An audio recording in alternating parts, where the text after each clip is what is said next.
दोरम्बा शहीद स्मृति खुल्ला volleyball cup हुँदैछ।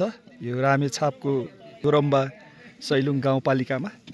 यो अहिले बिहानको 10 बज्न लागिसक्यो, तर पनि यहाँ हुसुले भर्खर बिहान हुन लाग्यो जस्तो छ।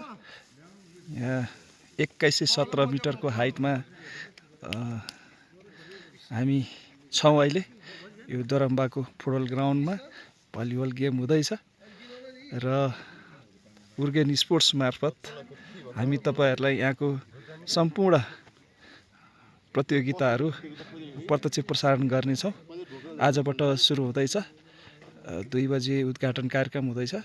त्यसपछि 4 दिनसम्म प्रतियोगिता हुनेछ र तपाईहरुलाई हामी उर्गेन स्पोर्ट्स युट्युब मार्फत लाइभ प्रसारण गर्नेछौँ। हेर्न नभुल्नुहोला।